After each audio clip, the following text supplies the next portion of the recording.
یہ problem mainly. باقی ظاہراً ان کی دنیا اور ہماری دنیا، ان کا عالم اور ہمارا عالم الگ ہے. ہم کوئی خاص کراس نہیں کرتے ایک دوسرے کو. لیکن یہ کہ اگر کوئی انوائٹ کرے اس کو ان تمام چیزوں کو، تو پھر وہ انسانوں کے لیے مسائل بنتی ہیں. باقی ظاہر ہے کہ ان کی بھی اپنا ایک معاملہ ہے، مسائل ہیں. جیسے کہ ایک انٹرسٹنگ جملہ مرزا علی قاضی کا کوٹ کیا جاتا ہے کہ انہوں نے یہ بات کہی کہ جنات میں سنی نہیں ہوتے، سنی المذہب مطلب اس عقیدے والے جنات نہیں ہیں. اور اس کی وجہ یہ ہے کہ جنات کی عمریں اتنی لمبی ہوتی ہیں کہ ان میں سے کئی ایسے ہیں کہ جنہوں نے رسول خدا کے دور کے واقعات اپنی نظروں کے سامنے دیکھے ہیں. اب بہرحال مطلب اب یہ باتیں ہیں، لیکن اس سے ہمارا کوئی بہت خاص مطلب نہیں ہے. جی ٹھیک ہے، تھینک یو سر. بس مجھے تو مخلوق کے بارے میں پتا نہیں لگنا نہیں، تھا اور اس میں آپ تو سے خیر کوئی شک ہی نہیں ہے، کوئی اس شک میں تو نہیں ہے خیر نا. کوئی شک اس میں نہیں. اور دوسری بات سر، شاید آپ بتا بھی چکے ہیں لوح محفوظ کے بارے میں، کہ لوح محفوظ میں جو بھی کچھ لکھا ہوا ہے تو وہ مطلب ایک اشارتاً لکھا ہوا ہے، اور ہم جو کام کر رہے ہیں اس میں بھی تھوڑی سی سر سمجھ میں نہیں آ رہا، گڑبڑ ہے کچھ میرے سمجھنے میں. دیکھیں اب یہ والے معاملات جو ہیں نا، اس قسم کے سوال تو کچھ بھی کیا جا سکتا ہے، اور سوال پوچھنے میں کوئی کچھ لگتا نہیں ہے، لیکن ہر جواب کے لیے ایک بیک گراؤنڈ چاہیے ہوتا ہے. صحیح. صحیح، یہ پرابلم ہے. اب میں آپ کو لوح محفوظ کیا سمجھاؤں؟ اگر میں آپ کو ایک جملہ ہی کہوں اور آپ یہ جملہ سمجھ لیں تو پھر آپ لوح محفوظ کو سمجھ سکتے ہیں. کہ جو امام علی علیہ السلام کی ایک دعا کا جملہ ہے کہ علم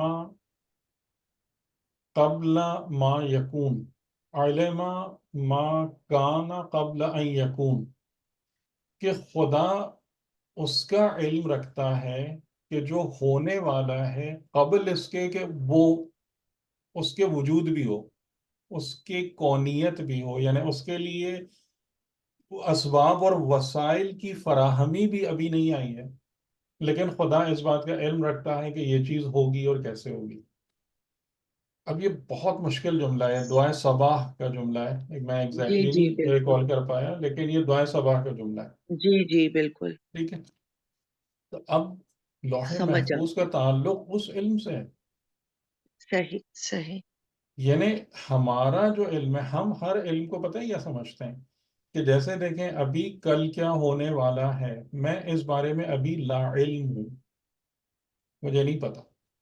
جب وہ وقت گزرے گا، زمانہ آگے بڑھے گا، وہ ایونٹس انفولڈ ہوں گے، تو میرے علم میں آئے گا کہ کل کیا ہونے والا ہے. کیا خدا کا علم بھی ایسا ہی ہے؟ اور نہیں. اگر نہیں ہے تو اس علم کا تصور کرنا میرے لیے مشکل ہے کہ وہ علم کیسا ہوتا ہے کہ جب یعنی وقت نہیں آیا اور اس سے پہلے وہ علم موجود ہے، یا ایون اسباب بھی نہیں پیدا ہوئے کسی چیز کے اور اس سے پہلے وہ علم موجود ہے. یعنی مثال کے طور پر کہ حضرت آدم کی خلقت سے بھی قبل خدا تمام انسانوں کے بارے میں علم رکھتا ہے، کون کب ہے، کیا پیدا ہوگا، کیا کرے گا. اچھا، اور یہ علم جبر بھی نہیں ہے. اب یہ معاملات بہت مشکل ہے نا. جی. اب اگر ان تمام چیزوں کو جو ہے ہم ایسے پبلک لیول پہ بیٹھ کے ڈسکس کرنا شروع ہو جائیں گے، جس کا نہ کوئی بیک گراؤنڈ ہے لوگوں کا، نہ ان کے دماغ میں اتنی طاقت ہے کہ اتنی گہرائی میں جا سکیں، تو یہ لوگوں کو گمراہ کرنے کے برابر ہے. اسی لیے جو بہت سارے سوالات ہیں نا، تو اس پہ میری زبان اٹک جاتی ہے، کیونکہ چل. وہاں کے اس بات کو سمجھانا، یہ ظاہر ہے کہ ہر بات تو میں شاید سمجھا بھی نہیں سکتا، میری خود کو اتنا وہ نہیں ہے، لیکن اس کو سمجھانے کے لیے بھی جو ہے نا، یعنی کہ جس کو آپ بات بتا رہے ہیں، ایک پورا بیک گراؤنڈ چاہیے ہوتا ہے. بالکل سر. یعنی ٹھیک ہمارے ہے. ممبروں پہ بیٹھ کے لوگ اتنی بڑی بڑی باتیں کر دیتے ہیں جس کا نہ سر پتہ ہوتا ہے نہ پیر، اور اس سے جو ہے وہ لوگ گمراہ ہوتے رہتے ہیں بیچارے. یہ خطرناک ٹرینڈ ہے بہت زیادہ.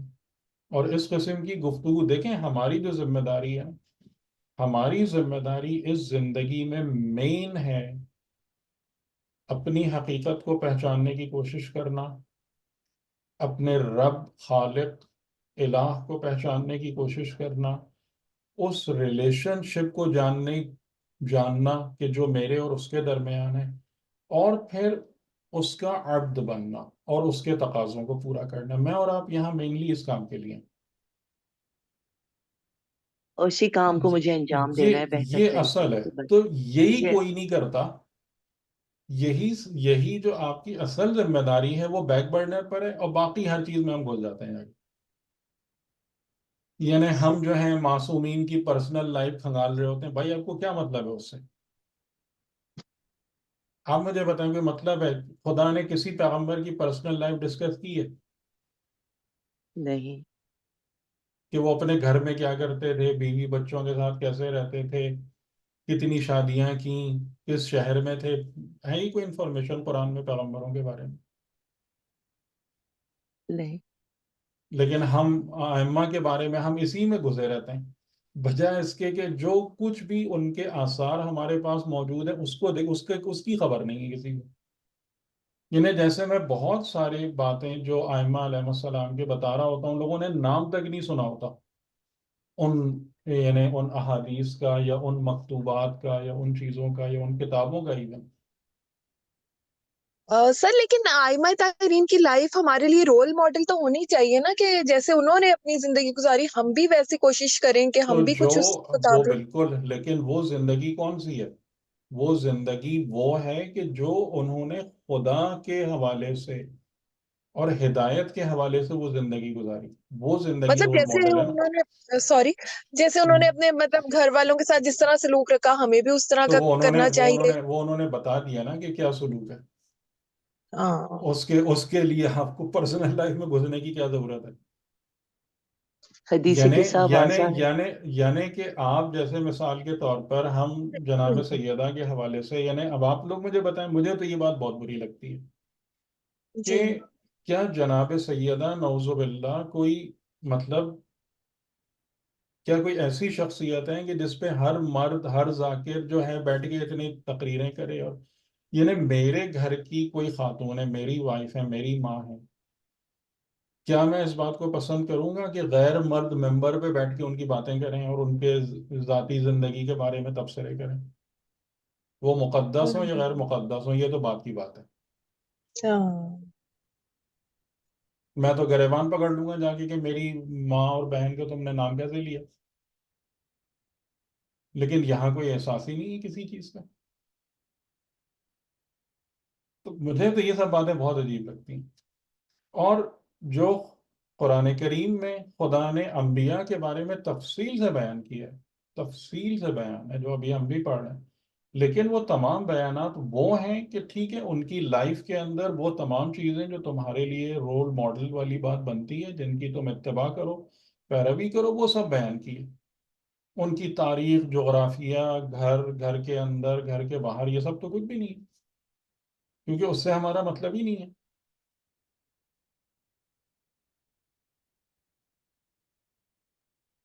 تو بہرحال مطلب جو دین کا ایک حلیہ جو ہے نا، وہ ہم جتنا بگاڑ سکتے تھے وہ ہم نے بگاڑا ہے صحیح طریقے سے.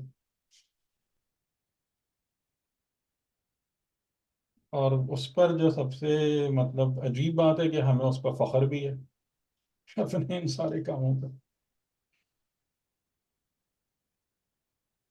جی. ٹھیک ہے جی. سر. اور کوئی کوشچن تھینک ہو یو تو سر. بتائیے.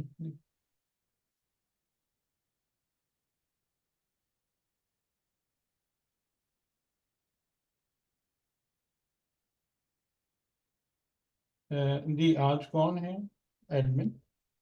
جی جی السلام علیکم سر. میں السلام. ہوں. جی وہ مجھے میں ہوسٹ ابھی بنا ہوں. دیے گا. جی ہاں ٹھیک میں ہے. ایک اسکرین منٹ شیئر بتا. نہیں ہو پا رہی. نہیں نہیں میں ابھی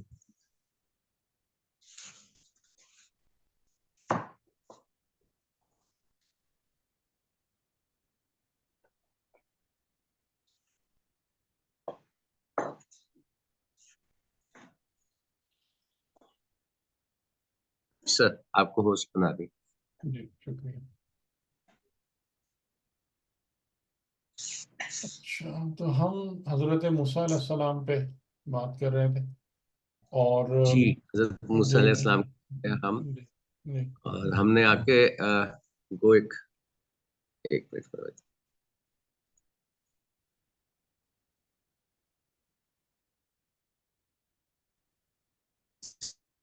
اچھا، میں ایک چھوٹی سی بات اپنی گفتگو شروع کرنے سے پہلے کر لوں. ان کو نبوت ہوئی ہے جی وہ ہم نے اور سورہ قصص سے بھی جی کہ میرے خیال ہے ایک دو دوست ایسے ہیں جو نئے انہوں نے جوائن کیا ہے کہ دیکھیں میں ایک بات کلیریفائی کر دوں کیونکہ ہو سکتا ہے کہ وہ اپنے پچھلے ایکسپیرینس کے ساتھ آ رہے ہوں گے اور کچھ باتیں انہیں ہماری عجیب سی لگیں کہ جب بھی سوال جواب کی بات ہوتی ہے نا تو سوال جواب کرنے میں یعنی آپ بھی کھل کے پوچھیں اور میں بھی کلیئرلی جواب دیتا ہوں.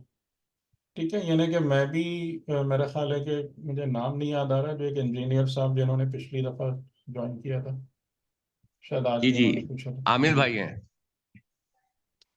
خالہ جی عارف ہیں. جی جی میں ہوں، میں مسز کے جی اس موبائل سے جی میں جی جی ہوں. میں صرف آپ کی خدمت میں یہ عرض کرنا چاہ رہا تھا کہ یعنی کہ میرا لہجہ جو ہے نا بعض اوقات وہ ڈائریکٹ یا بلنٹ سا ہو جاتا ہے، تو اس کو آپ یہ نہ سمجھیے گا کہ میں سوالات کو ڈسکریج کر رہا ہوں. ٹھیک ہے، یعنی اس کی وجہ سمپلی یہ ہے کہ یعنی میں نے جتنے اوور آل جو اپنی پوری زندگی گزاری وہ اس نہج پر اس کو گزارا کہ یعنی علم جو ہے نا، علم کا پرسوٹ یا حقیقت کو جاننا جو ہے نا، اس میں آپ جناب اور قبلہ کعبہ نہیں ہوتا، اس میں تقلید نہیں ہوتی، اس میں جو ہے نا ہاتھ جوڑ کے کسی کے پیچھے نہیں چلا جاتا. یعنی کہ وہاں پر سوالات بھی پوری دیانتداری کے ساتھ اور کھل کر اٹھانے چاہیے اور جوابات بھی جو ہے نا وہ بالکل بھرپور طریقے سے یا اس کو تلاش کیا جانا چاہیے. ٹھیک ہے، تو آپ اس بات کو اس سینس میں نہیں لیجیے گا بالکل بھی کہ اگر کہیں پر آپ کو میرا لہجہ تھوڑا سا ایگریسو سا لگے جو کہ میرے انٹینٹ نہیں ہوتا لیکن کبھی ہو جاتا ہے، تو آپ اس کو یہ نہ سمجھیے گا کہ میں سوالات کو ڈسکریج کر رہا ہوں. بس یہ مجھے ایک بات کہنا تھی کیونکہ عام طور سے ہمارے یہاں یہی ہوتا ہے کہ اور اگر مجھے ایک بات نہیں پتا ہوگی میں آپ کو اس کا اعتراف کر لوں گا کہ جی یہ چیز میرے دائرہ علم سے باہر ہے یا مجھے سمجھ میں نہیں آتی. نہیں آگا، ٹھیک ہے ماشاء اللہ آپ نے کافی اچھا ایکسپلین کیا. اصل میں یہ ہے کہ مختلف مفسرین کا مختلف نظریہ ہوتا ہے. میں تھوڑا جی تحقیقی طرح سے میں تو مختلف تفاسیر ایک ہی آتی مختلف تفاسیر پڑھتا ہوں اور جی پھر اس سے کچھ نتیجہ اخذ کرنے کی کوشش کرتا ہوں. جیسے وہ ہم نے پچھلی دفعہ بات کی تھی کہ درخت سے آواز کیوں آئی، جی یعنی درخت سے ہی کیوں اللہ تعالیٰ نے وسیلہ لیا. تو پھر اس میں نے جب تفسیر میزان میں مختلف تفاسیر میں دیکھتے ہوئے جب تفسیر میزان میں پہنچا تو اس میں انہوں نے سورہ شورا کا حوالہ دیا 51 نمبر آیت کا، جس میں وہ جی فرماتے ہیں کہ اللہ تعالیٰ کسی بشر سے کلام نہیں کرتا مگر یہ کہ پردے کے پیچھے سے ہو جی یا الہامی صورت ہو یا میسنجر بھیجے. تو انہوں نے اس کو درخت کو پردے کے طور پہ لیا ہے کہ یہ پردے کا اس نے کام کیا تھا. ہاں، تو لیکن کیوں کا جب جواب نہیں آ رہا اس میں جی کیوں کا ہاں جواب نہیں ہے، اس میں کیوں کیوں کا کا جواب جواب یہ نہیں ہے ہے. کہ ہاں، لیکن سوال وہی تھا کہ درخت کے اندر سے، یعنی وہ درخت کے اندر سے آواز پیدا نہیں ہوئی بلکہ یہ ہے کہ درخت ایک سارٹ آف پردے، درخت یا بشز یا جو بھی تھا اس سے وہ اس نے پردے کا کام کیا. تو یہ ہے کہ اس طرح آپ کی بات اور مختلف مفسرین کی بات کر کے پھر کچھ جو ہے نا مطلب اس میں کچھ جی چیز نکلتی ہے. جی ٹھیک ہے، وہ آپ تحقیق جاری رکھیں. میں تو یہ کہ ظاہر ہے کہ جتنی ہماری سمجھ ہے ہم اتنا عرض کرتے ہیں اور اس میں ایک بات اور بھی ہے کہ یعنی کہ جتنے بھی مفسرین نے یعنی چیزوں کو بیان کیا ہے اور ایون یعنی کہ المیزان کے مطالعے کے بعد بھی مجھے جو بات محسوس ہوئی ہے کہ علامہ طباطبائی نے بھی اس کو مطلب اس لیول پہ نہیں لے کے گئے اس تفسیر کو کہ جو ان کی اپنا معیار تھا، نہیں آئی کافی انہوں نے سادہ رکھا ہے اسے. بہرحال تو وہ سب باتیں الگ ہیں، لیکن یہ کہ میں بس آپ کو اتنا عرض کرنا چاہ رہا تھا کہ آپ اس امپریشن کو نہ لیجیے گا کہ میں کبھی بھی سوالات کو ڈسکریج کروں گا یا جواب نہیں دینا چاہوں گا. یہ والی بات انشاءاللہ ہمارے پاس سے آپ کو نہیں ملے گی. انشاءاللہ جی کوئی مسئلہ نہیں. مجھے تو کوئی ایسی فیلنگ نہیں آئی. بہت آپ نے تو جی بہت اچھی طرح بیان کیا.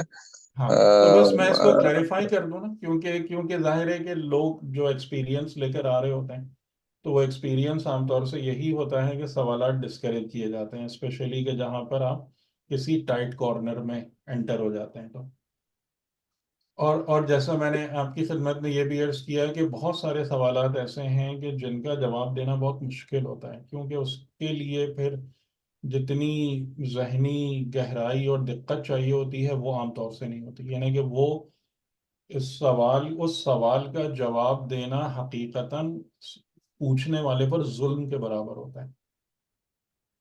یہ بھی ایک بہت اہم بات ہے، کیونکہ آپ اگر یعنی جیسے مثال کے طور پر یہی ہوتا ہے نا کہ ہر انسان یا جیسے بچہ غذا مانگتا ہے، لیکن اس غذا کے لیے بہت احتیاط کرنی پڑتی ہے کہ کہیں وہ غذا نہ ہو کہ جو بعض غذائیں پیٹ خراب کرتی ہیں اور بعض غذائیں مار دیتی ہیں۔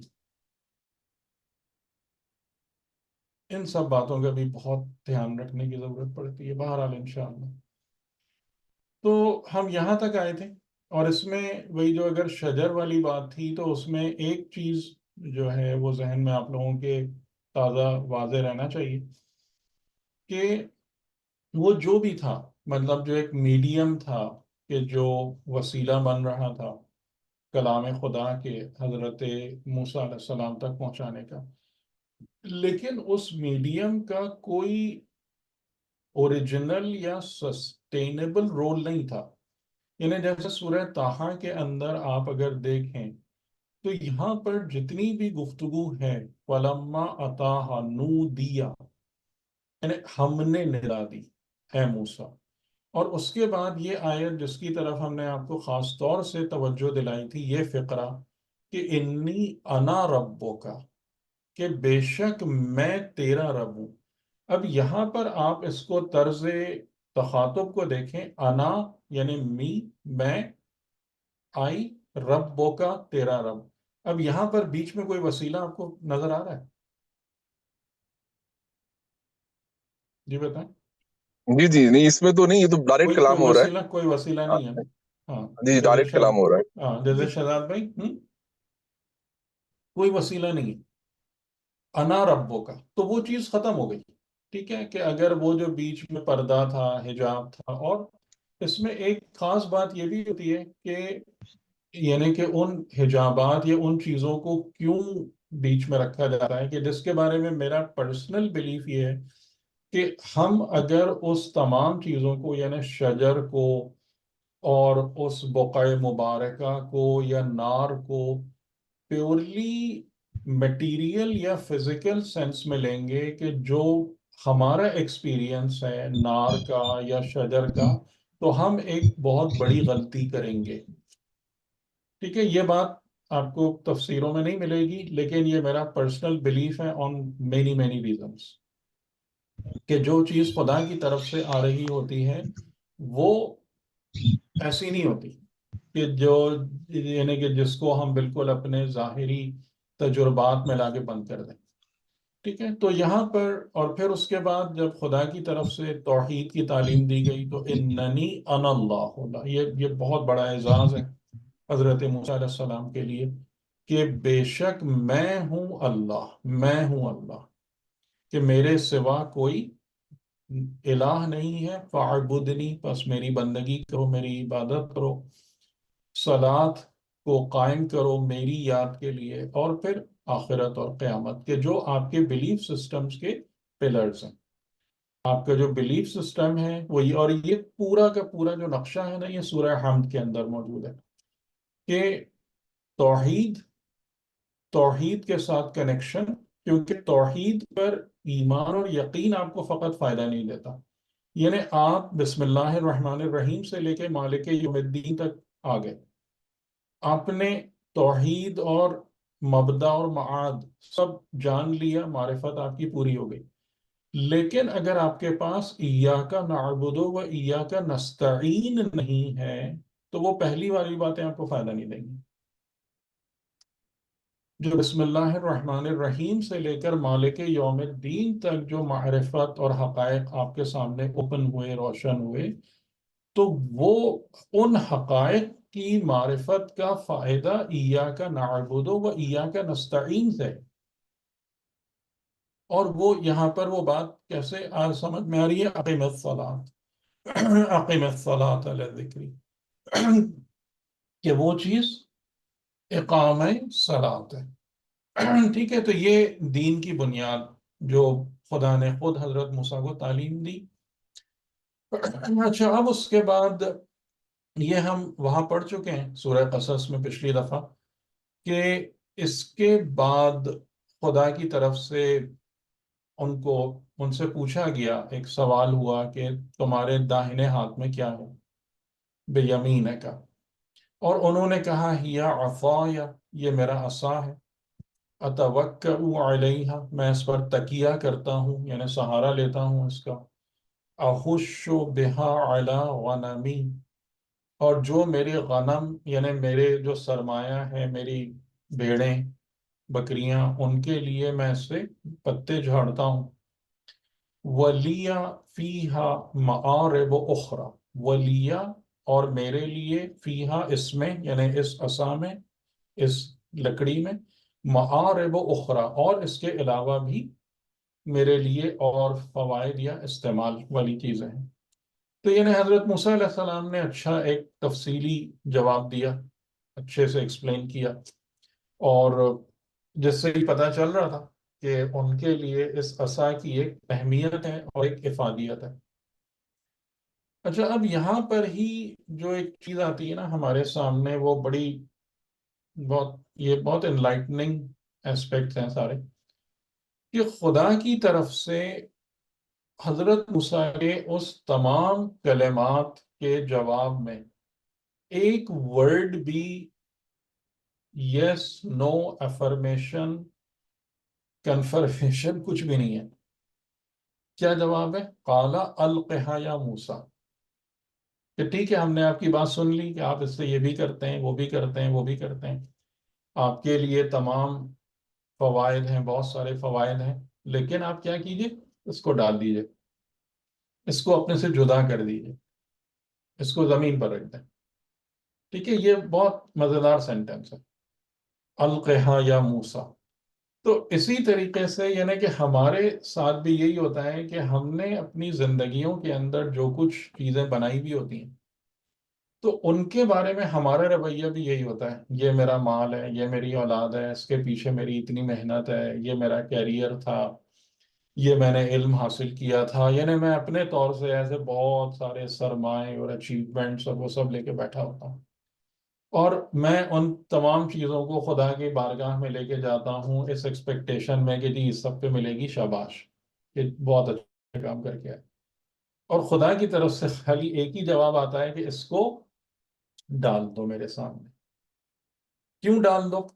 کہ جب اس کو ڈالا فَأَلْقَاهَا، انہوں نے جب اس حکم کی تعمیل کی کہ بغیر کسی کوسچننگ کے، بغیر چون چرا کے اس کو ڈال دیا، تو فَإِذَا هِيَ حَيَّةٌ تَسْعَىٰ، تو وہ ایک زندہ مخلوق بن گیا. حیہ کا ترجمہ ظاہراً سانپ کیا جاتا ہے، لیکن میں نے آپ کو پہلے سورہ قصص کی آیت بھی بتائی تھی کہ کَأَنَّهَا جَانٌ، کہ تہتزو، کہ اس میں سے ایک عجیب سی بنبناہٹ کی آواز آنے لگی.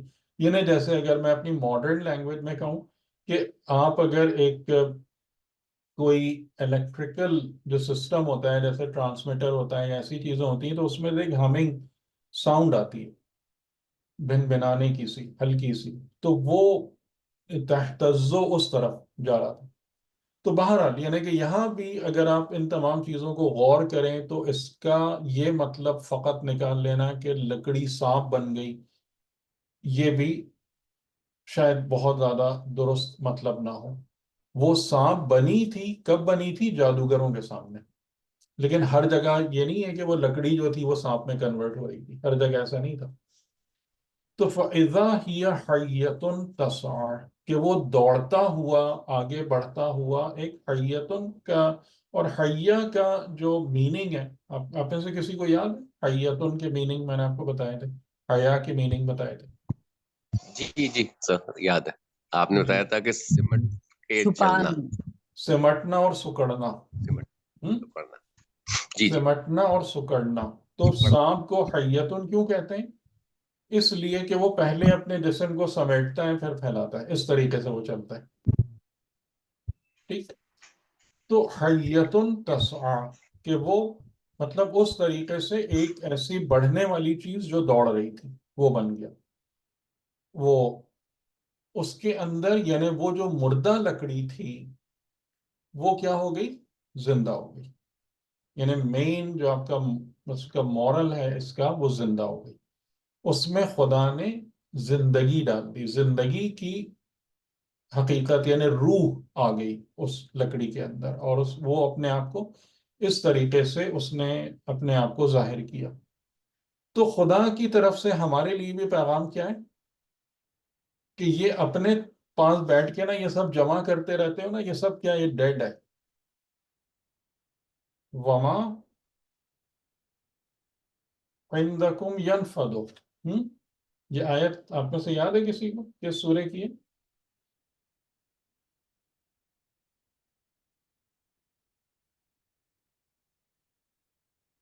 جی. نہیں سر دوبارہ کہیے گا، میں نے صحیح سے وما ينفض عندكم یا وما عندكم ينفض. ما عندكم ينفض وما عند الله باق. یہ اس قسم کی جو ہے نا کی آیتیں یہ یاد رکھنے والی ہوتی ہیں. ما عندكم ينفض یعنی جو کچھ بھی تمہارے پاس ہے. عندہ کا مطلب ہوتا ہے in your presence. جو کچھ بھی تمہاری پریزنس میں ہے جس کو تم اپنا سمجھتے ہو، اپنا سرمایہ سمجھتے ہو، وہ سب کیا ہے؟ ینفد. نفاد، نفاد پذیر ہے یعنی ختم ہونے والا ہے، مٹ جانے والا ہے. وما عند اللہ باق اور جو خدا کی پریزنس میں ہے، خدا کی توجہ کے سامنے ہے، وہ باقی رہنے والا ہے.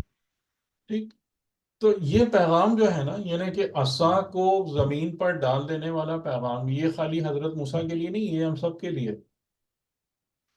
کہ ہم بھی اسی طریقے سے اپنے سرمائے یا اپنی قیمتی چیزوں کو لے کر بیٹھے رہتے ہیں کہ جی اس سے یہ ہوتا ہے، اس سے وہ ہوتا ہے، اس کا میرا یہ فائدہ ہے، اس کا وہ فائدہ ہے. لیکن اس کے اوپر وہ رول کون سا اپلائی ہو رہا ہے کہ اگر یہ تمہاری ملکیت ہے تو بنا نفاد پذیر. نفع. تو اس کو کیا کرو؟ خدا کے سامنے ڈال دو، خدا کی بارگاہ میں رکھ دو. جو میں نے پچھلی دفعہ ایک بات آپ سے کہی تھی کہ خدا نے اگر وہ جو بات ہے کہ رسول خدا کو نعلین سمیت یعنی ان کے تعلقات سمیت عرش پہ کیوں بلایا؟ اس لیے کہ رسول اللہ کے تمام تعلقات فقط اور فقط للہ تھے. یہ تو وہاں پر کوئی آبسٹرکشن نہیں ہے، کوئی رکاوٹ نہیں ہے کہ جو چیز یعنی کہ دوئی یا غیریت پیدا کر رہی ہو خدا کی بارگاہ میں جاتے ہیں. ٹھیک ہے. تو خدا کیا کرتا ہے؟ اگر ہم اپنا سرمایہ خدا کی بارگاہ میں ڈال دیتے ہیں تو وہ مردہ سے زندہ ہو جاتا ہے، وہ نفاد پذیر سے صاحب بقا ہو جاتا ہے. تو اب یہ ہماری چوائس ہے کہ ہم چیزوں کو جمع کرتے رہیں بیٹھے ہوئے، خود اس پہ لے کے خوش ہوتے رہیں جی میرا یہ میرا وہ، یا اس کو خدا کی بارگاہ میں رکھ دیں. صحیح. تو پھر اس کے بعد جو ہم سورہ قصص میں پڑھ چکے ہیں کہ جب حضرت موسیٰ علیہ السلام نے یہ والے احوال دیکھے تو وہ پھر پیچھے مڑ کے انہوں نے دیکھا نہیں اور وہاں سے نکلنا چاہا. تو یہ پھر وہی بات ہے کہ قال خذھا، لیکن خدا نے کہا کہ نہیں، آؤ اس کو اٹھاؤ. ولا تخف سنعیدها سیرتها الاولی. سنعیدها سا یعنی عنقریب یا ابھی ہم کر دیں گے، نعیدها ہم اس کو پلٹا دیں گے، عود یعنی پلٹانا، سیرتها الاولی اس کی پہلے والی سیرت پر. آپ مجھے بتائیں کہ اس میں آپ کو خاص بات کیا؟ جیسے میں آپ کو کہہ رہا تھا نا کہ قرآن خود آپ کو پنچ کرتا ہے، جو کہ اکثر مفسرین جن سگنلز کو پک نہیں کرتے. کیا ہے پنچنگ؟ اس آیت میں؟ یہ پہلی صورت میں جو سورت پر پلٹانا. انہوں نے کہا ہے نا کہ اس سے میں یہ کرتا ہوں تو پھر وہ اسی کام میں استعمال ہوگی، وہ بعد میں تمہارے اس قابل استعمال ہوگی یہ چیز. پلٹانا ہے سر، ظاہر لگ رہا ہے اسی سیرت پر پلٹانا. جی سر، جیسے سورہ یاسین میں ہے کہ ہم پہلی ٹرانسفارمیشن والی حالت میں دوبارہ پلٹا دیں گے، سورہ یاسین میں ہے نا. جی جی جی جی جی. تو دیکھیں وہ یہاں پر اب آپ اس کو غور سے سمجھیے گا، ٹھیک ہے؟ اب یہ چیزیں میری دعا ہے کہ اللہ تعالیٰ ہمارے ذہنوں میں اتنی قوت دے، اور یہی اصل قرآن کے لطائف ہیں. ہماری نظر میں اگر بالفرض وہ جو عصا تھا وہ سانپ بھی بن گیا تھا تو کیا چیز بدلی تھی؟ سیرت بدلی نا. صورت لاٹھی بدلی بدلی. تھی. صورت بدلی ہے. آپ کسی سے بھی پوچھ، صورت بدلی ہے. صورت اور سیرت میں کیا فرق ہوتا ہے؟ ظاہری صورت ہوگی صورت اور باطنی ظاہری. شکل جو اس کی ہوگی. ہاں، تو کتنے لوگ یہ بات سمجھتے ہیں کہ وہ چیز، یعنی سیرت بدلنے کا مطلب ہے کہ وہ چیز ہی کچھ اور ہو گئی. ٹھیک ہے؟ وہ کوئی اور چیز ہو گئی. یعنی جیسے اگر مثال کے طور پر ایک شے جو مردہ ہے، ہم کہتے ہیں مردہ زمین، اور مردہ زمین جب بارش برسنے کے بعد یا اسپرنگ آنے کے بعد جب وہ لہلہانے لگتی ہے تو کیا چیز ہو جاتی ہے؟ اس کی صورت میں تو جو تبدیلی آتی ہے سو آتی ہے، اس کی سیرت بدل جاتی ہے. یعنی ابھی پہلے وہ بنجر تھی، وہ فصل نہیں اگا رہی تھی، اس میں سبزہ نہیں تھا، لیکن اب اس کے اندر ایک تبدیلی ایسی واقع ہو گئی ہے، پیدا ہو گئی ہے کہ اب وہ ان تمام جو بیج آپ ڈال رہے ہیں، جو فصل اس میں کر رہے ہیں، وہ اس کو اگا رہی ہے، اس کو پروان چڑھا رہی ہے. ٹھیک ہے؟ تو یہاں پر جو مین پوائنٹ ہے، جو قرآن جہاں پر ہمیں سوئی چبھو رہا ہے، وہ لفظ سیرت سے، کہ اس کی، یعنی کہ اس کی جو اصل کوالٹیز ہیں، کیریکٹرسٹکس ہیں، اس کی اصل حیت نہیں، شکل نہیں، صورت نہیں، بلکہ اس کی مطلب طریق، اس کی فنڈامنٹل کوالٹیز، ان سب میں تبدیلی آ گئی.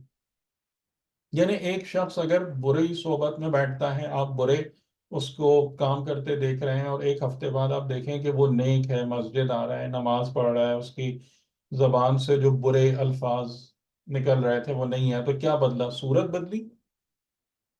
آپ کیا کہیں گے اس کو؟ اس کی سیرت بدل گئی ہے. اور سیرت کا تعلق کس سے ہوتا ہے؟ اس کے نفس کی یا اس کے اپنی حقیقت سے ہوتا ہے. بتائیں، یہ سیرت کا تعلق نفس کی حقیقت سے ہوتا ہے نہیں ہوتا؟ جی سر، سیرت نفس کی حالت وہی ہوگی. ٹھیک. تو اب یہ اس جملہ بات بہت قابل، یہ لفظ بہت قابل غور ہے کہ ہم جب اس کو پلٹائیں گے تو اس کی پرانی صورت پہ نہیں پلٹائیں گے کہ ابھی تمہیں یہ لکڑی مثال کے طور پر سانپ نظر آ رہی ہے اور اب دوبارہ لکڑی بن جائے گی. نہیں، سیرت دوبارہ پلٹے گی. اور اس سے جو ہے نا، پھر ایک آپ کا جو بیس ہے وہ بہت براڈ ہو جاتا ہے.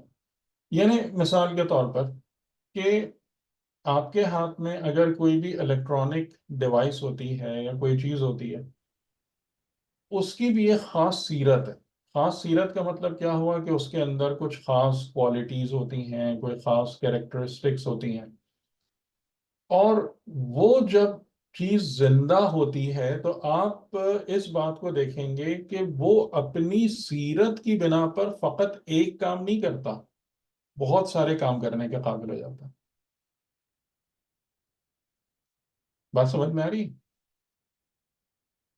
اگر یہ چیز، یہ سیرت والی بات ہم کو یہ بتا رہی ہے کہ وہ لکڑی جو تھی، جو حضرت موسیٰ کے ہاتھ میں تھی، وہ ایک زندہ موجود بنا دیا خدا نے. اس کے اندر وہ کیپیبلٹی پیدا کر دی. تو اس لکڑی نے، آپ مجھے بتائیں، قرآن نے آپ کو بتایا کتنے کام کیے ہیں اس لکڑی نے؟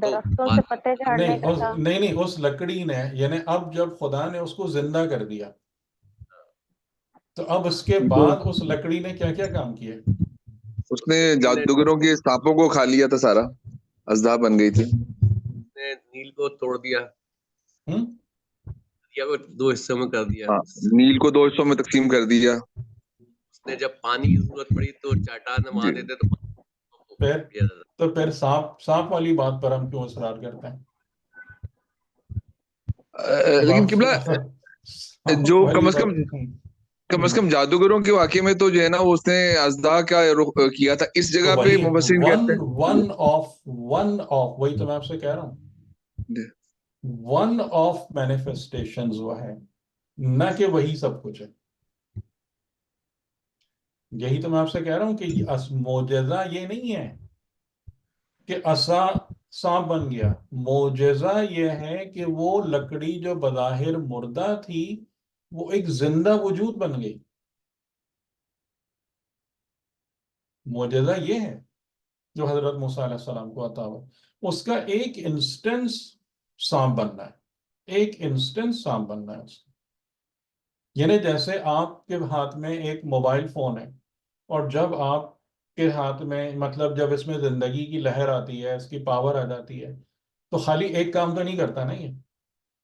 یہ آپ کو آواز بھی سناتا ہے, آپ کو تصویر بھی دکھاتا ہے, آپ کو ساتھ بہت ساری مطلب آپ کو لکھنے پڑھنے کی بھی فیسلٹیز پرووائڈ کرتا ہے.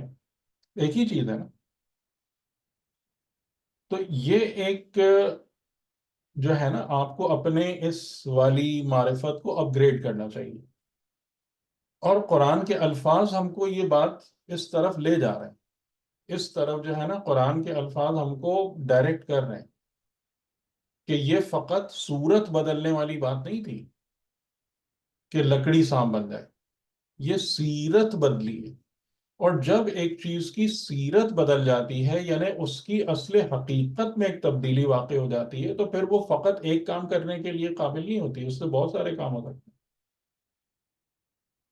کہ وہ ایک یعنی اس کے اندر جو ایک زندگی ہے وہ زندگی اس کے اندر آ گئی. ٹھیک ہے, تو ہم اس کو پرانی اس کی پہلے والی سیرت پر لوٹا دیں گے. اور یہ ہم نے ید والا پہلے پڑھ لیا تھا جو وہاں پر سورہ قصص میں زیادہ تفصیل سے ہے کہ اپنے گریبان یاد ہے نا, جیب والا لفظ کہ اپنی جیب میں جی ہاں. اس میں لیکن جو اس میں حضرت موسیٰ ڈر گئے یعنی انہوں نے اس کو اٹھانے سے, تو اس سے تو ایسا لگتا ہے کہ ٹھیک ہے جاندار چیز سے بنی, لیکن جو جاندار چیز بنی وہ سانپ کی شکل اس نے اختیار کی.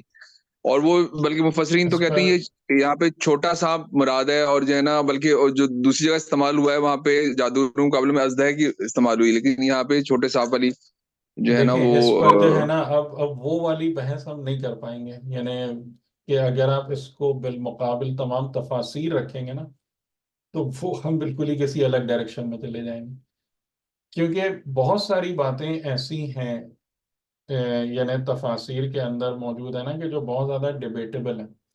اور ڈیبیٹیبل اس وجہ سے بن جاتی ہیں وہ کہ جن لوگوں نے زیادہ تفاسیر لکھی ہیں, جو ایک جملہ میں کہتا ہوں کہ وہ زیادہ تر تفسیریں یا انہوں نے روایات کی بنیاد پہ لکھی ہیں یا پرانی لغتوں کی بنیاد پہ لکھی ہیں. کہ اس جگہ پر آ کے قرآن کی تفسیر کرنا کہ جب آپ قرآن کے معنی کو ریلیٹ کریں اور کنیکٹ کریں زندگی سے اور انسانی علم کی ترقی سے, اس حوالے سے تفاسیر نہیں لکھی گئی ہیں, تو وہ بہت بڑا گیپ ہے. یعنی میں آپ کو اس کی بہت ساری مثالیں دے سکتا ہوں, اسپیشلی ان مقامات پر کہ جہاں پر قرآن کی آیتیں نیچرل ورلڈ سے متعلق بات کر رہی ہوتی ہیں. یعنی جہاں پر خلقت انسان کی بات ہوئی ہے, انسان کی پیدائش کی بات ہے, جہاں پر آسمانوں اور زمین کی بات ہے, جہاں پر شجر و حجر کی بات ہے, وہاں پر یہ گیپ اور بہت زیادہ نظر آتا ہے. تو ٹھیک ہے, میں اس پہ بحث نہیں کرتا, میرا موضوع بحث نہیں ہے, لیکن بس میں اس کو یہی ایک درخواست کروں گا کہ آپ اس کو دیکھیں اور پرکھیں. میری گزارش بس اتنی کہ if it is making sense تو آپ اس کو لے کر آگے بڑھیں, اب اس کے اندر یہ والی چیز کہ ہاں جی تفاسیر میں ہے، ٹھیک ہے، تفاسیر میں بہت کچھ لکھا ہوا، صحیح ہے، اس سے میں نہ اختلاف کرتا ہوں نہ اس پر اس کو کنڈیم کرتا ہوں. جو بات یہاں پر سمجھ میں آ رہی ہے وہ میں نے عرض کر دی کہ جو قرآن کی آیتیں اگر آپ اس کو ان الفاظ کو اچھے طریقے سے دیکھیں تو وہ کسی اور طرف اشارہ کر رہے ہیں، اور بعد میں آنے والی جو چیز ہے کہ سانپ بننا لکڑی کا وہ فقط ایک واقعہ ہے، باقی اس عصا کے ذریعے سے جو کام لیے گئے ہیں وہ بالکل ڈفرینٹ ہیں، وہ بالکل الگ ہے، وہ اس میں سانپ وغیرہ کا کوئی کام ہی نہیں. اچھا ٹھیک، تو وَضْمُمْ يَدَكَ یہ ہو گیا. اب یہ ایک آیت ہے جو بڑی اہم ہے. لِنُرِيَكَ مِنْ آیَاتِنَا الْكُبْرَى. لِنُرِيَكَ کا معنی کیا ہوگا؟ تاکہ ہم دکھائیں تمہیں. ہاں تاکہ ہم صحیح، ٹھیک ہے. یہ جو لا ہے نا، لا یعنی اس لیے غایت کہ یہ جتنا کچھ بھی ہم نے تم کو دیا ہے، عطا کیا ہے، یہ معجزات ہیں، یہ بلانا ہے اور طور ہے اور کلام ہے، اس کا پرپس کیا ہے، اس کی غایت کیا ہے؟ کہ ہم تجھے دکھائیں اپنی بزرگ آیتوں میں سے. صحیح، تو زندگی کا یعنی جو ولایت ہے، ولایت خدا ہے، خدا کا قرب ہے، قرب خدا کا اصل مقصد کیا ہوتا ہے؟ کہ انسان خدا کی آیتوں کا مشاہدہ کرنے کے قابل ہو. ٹھیک ہے، اور یہاں پر کیونکہ ایک نبی اولو العزم کی بات ہو رہی ہے تو آیات کبریٰ، آیات کبریٰ کی بات ہو رہی ہے، یعنی کہ وہ آیات جیسے ہماری نظروں کے سامنے ہم تو وہ بھی نہیں دیکھ پاتے، جو آیات آفاقی و انفسی ہماری نظروں کے سامنے ہیں. اور ایک بات ذہن میں رکھیے گا کہ دیکھیں آیات کا دیکھنا سے مراد یہ نہیں ہے کہ آپ نے ایک درخت خدا ہے.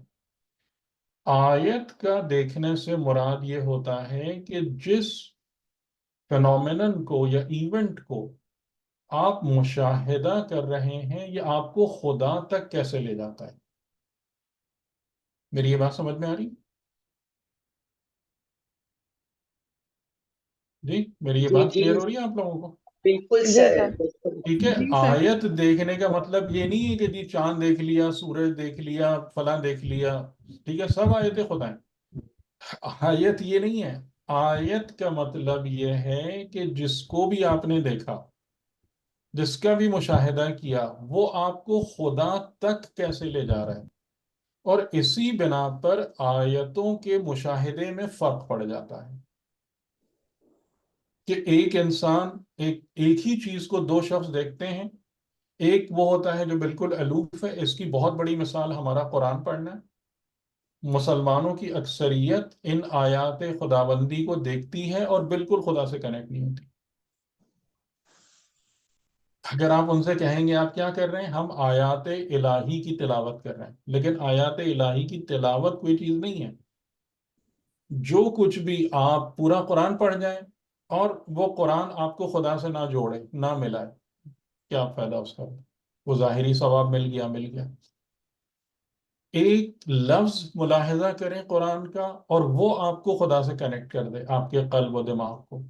یہ آیت کا مشاہدہ ہے. اس بات کو ذہن میں رکھیے گا کہ آیات اس کو نہیں کہتے کہ جی میں نے قرآن پڑھ لیا یا فلاں دیکھ لیا یا فلاں چیز کو وہ کر لیا، اسٹڈی کر لیا. یہ آیت نہیں ہے. آیت یعنی وہ چیز آپ کو خدا تک، جیسے امام علی علیہ السلام کا جملہ کہ میں نے کسی شے کو نہیں دیکھا مگر اس کی معیت میں اور اس کے قبل خدا کو دیکھا.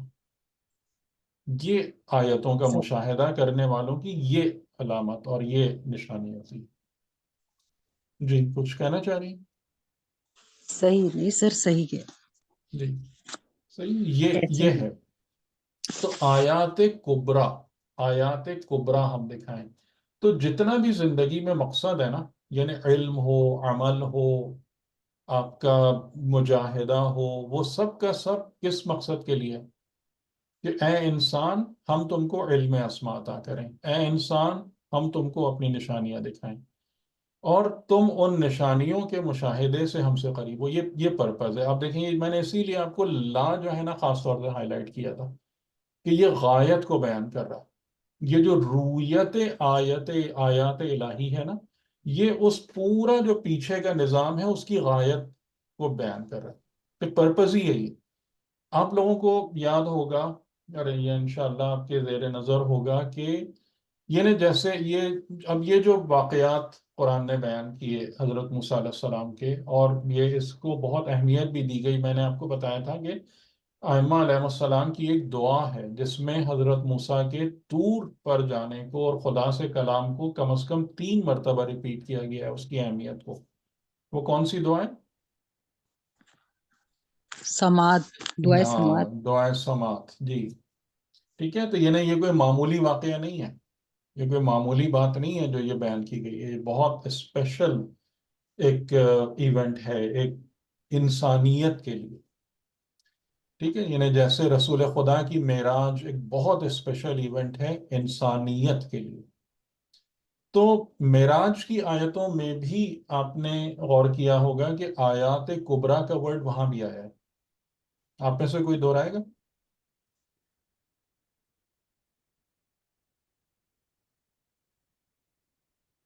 آیت کبریٰ کا ورڈ وہاں بھی آیا ہے۔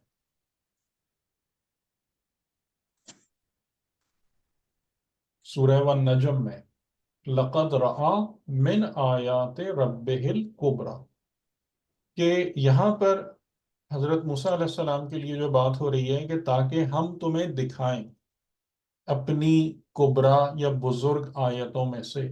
رسول خدا کے اس معراج پر خدا کہہ رہے لقد رأى، بے شک اس نے دیکھا اپنے رب کی آیت کبریٰ کو، یا ان میں سے، ٹھیک ہے۔ وہاں پر یہ کہ دیکھا، یہاں پر ہے کہ تاکہ ہم دکھائیں، now you are beginning your journey. تو یہ جرنی کون سا ہے؟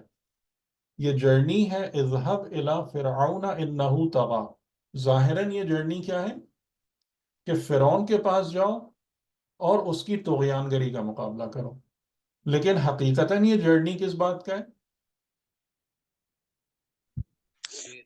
وحدانیت، رب کی بزرگ نشانیوں کے مشاہدے کا نشانیاں جرنی ہے۔ دیکھنے کا۔ جی ٹھیک ہے، یہ بات سمجھ میں آ رہی ہے؟ تو اس سر اس لیے میں کہ یہ جی الکبریٰ کو تھوڑا سا اور ایکسپلین کر دیجیے گا پلیز۔ اب میں کیا اس کو ایکسپلین کروں؟ کہ جیسے اسی لیے میں نے آپ کو رسول خدا کی معراج کا جو حوالہ دیا کہ معراج کے سفر پر جانے کے بعد، اور اگر آپ سورہ والنجم کی آیتوں کو دیکھیں تو وہاں پر ان کبریٰ نشانیوں کی کچھ تفصیل آپ کو ملے گی۔ عند سدرۃ المنتہا بالافق الاعلی، اس قسم کے جو ورڈز یوز کیے گئے ہیں، تو یہ ان مقامات کبریٰ اور ان وہاں پر موجود ان بزرگ نشانیوں کی طرف اشارہ کر رہے ہیں۔ لیکن ظاہر ہے ہمارے پاس اس کی کیا سمجھ، یا اس کو مطلب یہ اگر کہ ہم ایک عام تھوڑا سا انسان، جی جی سر، نہیں آپ سر بات مطلب پوری ایک کریں۔ عام انسان اور پیغمبر کی جو رتبے میں فرق ہے اسی حساب سے یہ آیات کا لیول، اس کی بات ہو رہی ہے۔ ظاہر ہے، اور اس میں دیکھیں ایک بات بھی ذہن میں رکھیں، عام انسان کوئی چیز نہیں ہوتا ہے۔ یہ ایک لفظ ہم جی جی استعمال صحیح، کرتے ہیں مجبوری کی بنا پر، یا انسانوں کی نالائقی کی وجہ سے یہ ورڈ یوز کرنا پڑتا ہے، ورنہ کوئی عام انسان نہیں۔ ہر انسان صحیح ہے کو خدا نے وہ پوٹینشل دیا ہے کہ وہ نبی کے درجات میں شریک ہو سکتا ہے۔ مطلب میرا جملہ شاید آپ کو بہت عجیب سا لگ رہا ہوگا، لیکن نہیں سر سمجھ آ رہی ہے مجھے۔ انسان کی ترقی جو ہے نا وہ نبوت سے نہیں ہے، ولایت سے ہے۔ جی ٹھیک ہے، انسان کی ترقی یہ تھوڑی ہے کہ تم نبی کا کوئی ٹریک ہے جو تم نبی بن جاؤ، نہیں، ولایت ہے۔ اور جو لوگ اہل ولایت ہوتے ہیں یا ولایت کے درجات پر ترقی کرتے ہیں، وہ انبیاء کے ساتھ ان کے درجات میں شامل ہوتے ہیں۔ تو عام بنیادی وجہ انسان قرب کوئی الہی ہو گیا۔ جی عام بس یہ ہے کہ کی پوائنٹس کو ٹک کرتے جائیں کہ دیکھیں اصل جو آپ کا کام ہے یا جو آپ کی زندگی میں آگے جانا ہے وہ آیات کبریٰ الہیہ کا مشاہدہ کرنا ہے ازراہ علم اسما. اور علم اسما کے لیے جو چیز لازماً چاہیے ہے وہ کیا ہے؟ بات شروع ہوتی ہے تزکیے سے، بات شروع ہوتی ہے تزکیے سے اور ختم ہوتی ہے پرخلوص بندگی پر. اس بات کو مد نظر رکھنا ہے. ٹھیک ہے، یہ امپورٹنٹ لیسن ہے کہ جو ہمیں ذہن میں رکھنے چاہیے. تو اس کے لیے یعنی اب جو راہ ہے اس کے لیے راہ کیا ہے؟ ہر ایک کے لیے الگ، لیکن اس میں ایک راہ جو خدا نے حضرت موسیٰ کو جس راہ پہ بھیجا وہ قیام بر خلاف یا قیام علیہ طاغوت ہے، کہ طاغوت کے مقابلے میں قیام کرنا. طاغا خود یہاں پر مطلب فرعون کو اسی صفت کے ساتھ بیان کیا جا رہا ہے کہ وہ کون تھا؟ طاغی تھا، طغیانگر تھا. اور طاغوت اور طاغی کی تعریف بھی آپ میں سے کسی کے ذہن میں ہوگی. سرکشی. وہ تو نہیں ہے، سر، لیکن میں نے اس کو خاص جیسے اس اس میں کو بتایا تھا. جی سر آپ نے صحیح بتایا تھا، جیسے پانی طاغی ہو جاتا ہے، اپنی لمٹ سے باہر نکل جانا، نہیں اپنی لمٹ باؤنڈری کراس کر دینا. جی، شور بہت آ رہا ہے. آواز آ رہی میری؟ جی جی، سوری لیکن میں ساتھ باہر شور. نکلا ہوا. اس کا مطلب یہ بتایا تھا کہ جو خدا کے پیرلل ایک نظام اپنا ہاں، بناتا ہے، یعنی پیرلل نہیں، ریپلیسمنٹ. مقابلے. ہاں، ریپلیسمنٹ. جی ریپلیسمنٹ جو خدا کے نظام کو اپنے من پسند نظام سے ریپلیس کرنا چاہتا ہے اور اس کی ایفرٹ کرتا ہے، وہ طاغوت ہے. یعنی جس کی مثالیں آپ کو آج کی زندگی اور آج کے دور میں نظر آتی ہیں، بلکہ ہر دور میں. اور اس کی یعنی فرعون اس کی مثال کیوں تھا کہ قرآن کریم نے کئی جگہوں پر یہ بات بتائی ہے، اور سورہ والنازعات کے اندر یہ جملہ ہے کہ وہ کہتا تھا کہ انا ربکم الاعلی، میں تمہارا سب سے بڑا رب ہوں. تو اب اس سے بڑھ کے آپ سمجھ لیجئے کہ اور کیا اس کی ایفرٹ ہوگی کہ خدا کے نظام کو ہٹا کر اپنے نظام کو وہاں پر ان پلیس لانا. تو حضرت موسیٰ کی راہ کیا بنی حکم خدا سے؟ کہ تم جاؤ اس کا مقابلہ کرو. اچھا، اور یہ جو چیزیں ہوتی ہیں یعنی کہ ظاہر ہے کہ یہ حضرت موسیٰ کے لیے روٹ تھا، روڈ میپ تھا اس مقام تک پہنچنے کے لیے. اور اس کا ضمنی فائدہ کیا تھا؟ اس کا ضمنی فائدہ بنی اسرائیل کی آزادی تھا. صحیح؟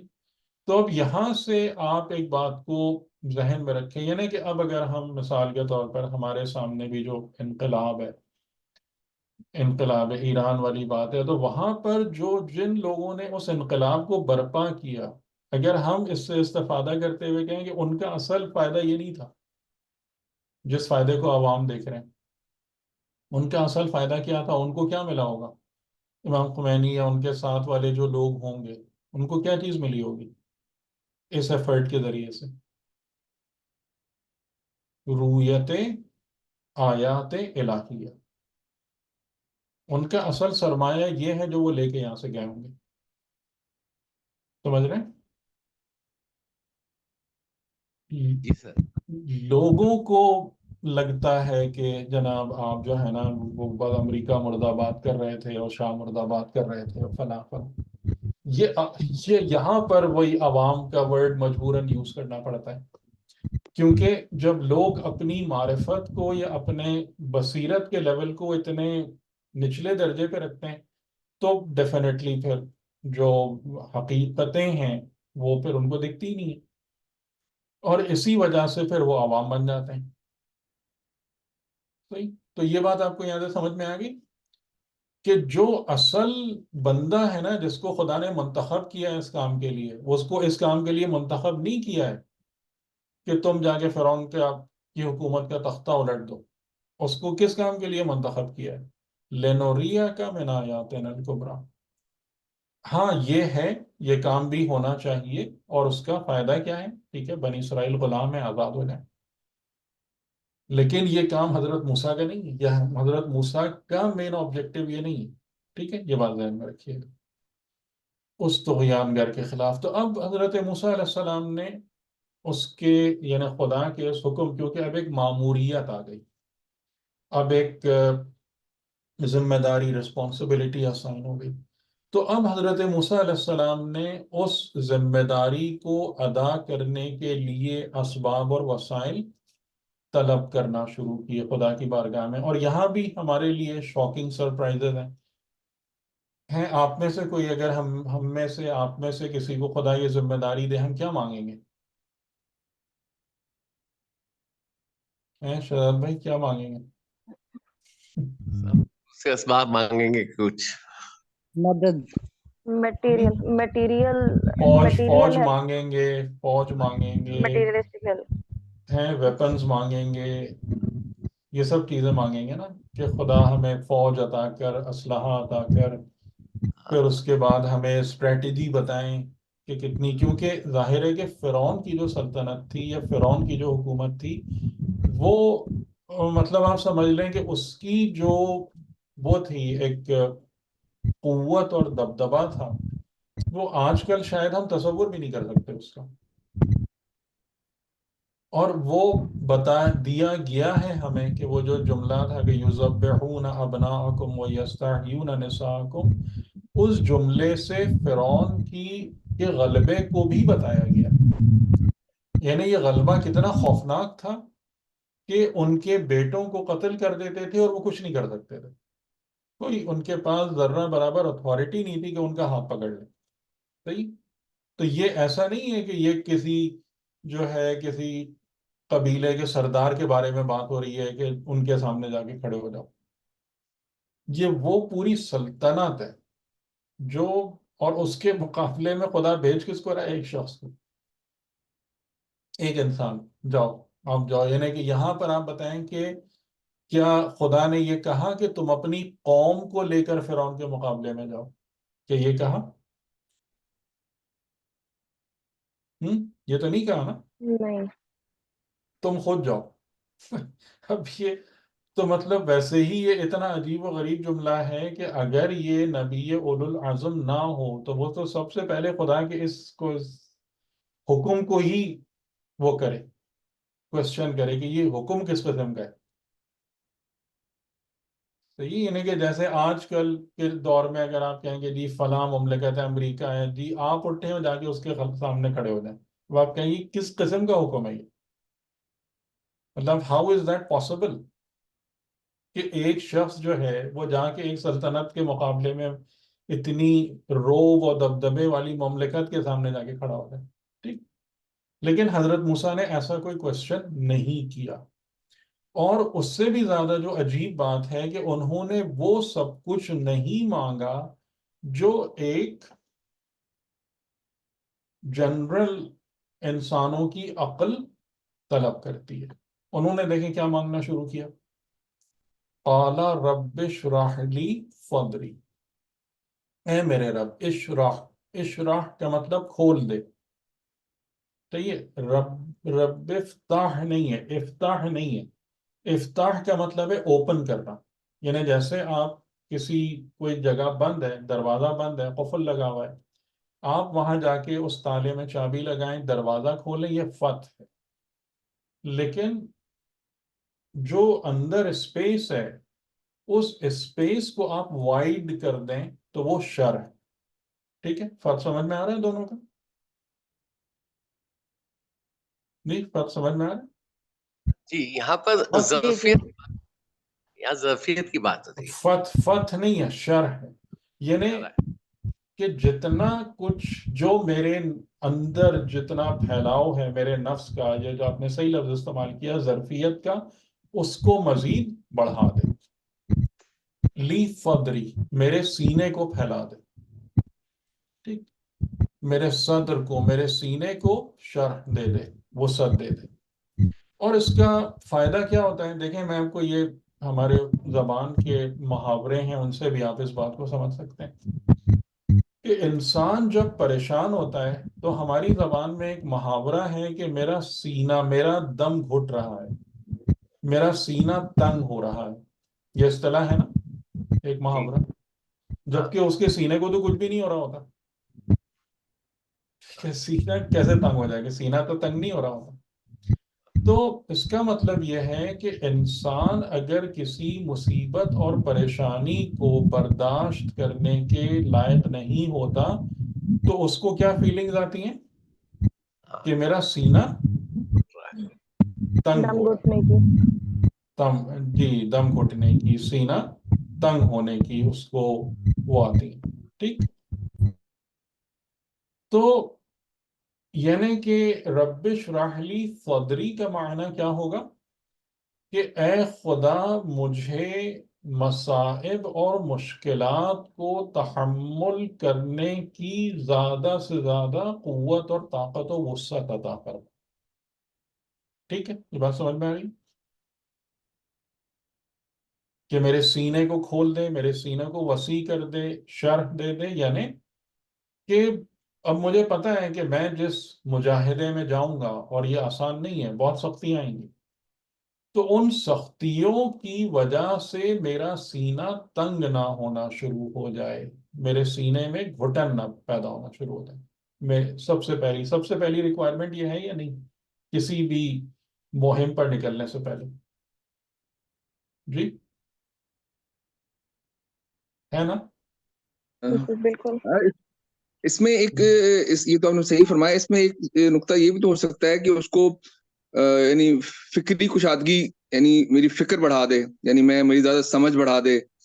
یہ نہیں. صدر میں کیا ہوتا ہے، سینے میں کیا ہوتا ہے؟ سینے میں آپ کی فکر نہیں ہوتی. ٹھیک ہے، سینہ وہ انوائرنمنٹ ہے جو آپ کے قلب کے اراؤنڈ ہے. آپ کے قلب میں آپ کے ایکسپیرینسز ہوتے ہیں، آپ کے معارف ہوتے ہیں، اور وہ سراؤنڈڈ ہوتا ہے آپ کے سینے سے. ٹھیک ہے، تو یعنی جیسے مثال کے طور پر کہ آپ کا گھر ہے، لیکن آپ کا گھر جو ہے نا وہ ایک ایٹماسفیئر اور ایک انوائرنمنٹ اس کے اراؤنڈ ہے.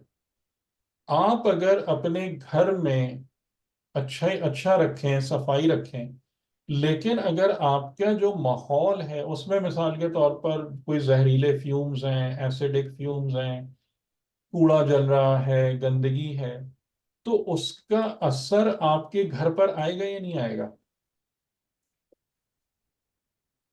یہ جی جی. سینہ جو ہے نا، سینہ اس کو کہتے ہیں، سینہ تفکر نہیں ہے، صدر کا ورڈ ہے.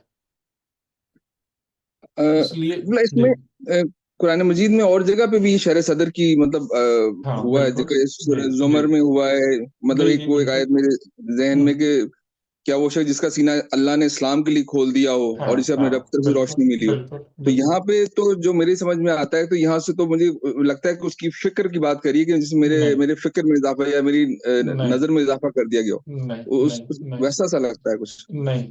جس اسپیس میں آپ کا قلب سچویٹ کرتا ہے اس اسپیس میں اضافہ کرنا. یعنی انسان کا جو قلب ہے، آپ کا جو وجود ہے، وہ ایک اسپیس کے اندر ایگزسٹ کرتا ہے. ٹھیک ہے، وہ اسپیس تنگ ہو جاتی ہے مختلف وجوہات کی بنا پر یا کشادہ ہو جاتی ہے. جتنی وہ جگہ، وہ مقام بڑھے گا اتنا آپ کا قلب زیادہ سرور اور آرام اور اطمینان فیل کرے گا. یہ بات آپ انڈائریکٹلی کہہ سکتے ہیں کہ اس اسپیس کے بڑے ہونے یا چھوٹے ہونے میں ظاہر ہے آپ کی فکر کا بھی ایک رول ہے، آپ کے اعمال کا بھی ایک رول ہے، وہ ایک الگ بات ہے. لیکن صدر سے مراد انسان کی فکر نہیں. صدر سے مراد وہ اسپیس ہے جس میں آپ کا قلب اور آپ کا نفس ایگزسٹ کرتا ہے، اور مختلف وجوہات کی بنا پر، جن میں سے ایک جو بہت بڑی وجہ ہے مومن کے لیے بھی، کہ حالات کی سختی اس کو تنگ کر دیتی ہے. یعنی اس کی وجہ سے وہاں گھٹن فیل ہوتی ہے ان حالات کی. یعنی کہ اگر آپ مجھے یہ بتائیں کہ الم نشرح لک صدرک رسول خدا کے لیے ہے نا، سورہ انشراح جی ہے. جی جی بالکل. الم نشرح، تو کیا خدا کیا کہہ رہا ہے کہ ہم تمہاری فکر کو بلند کر دیں؟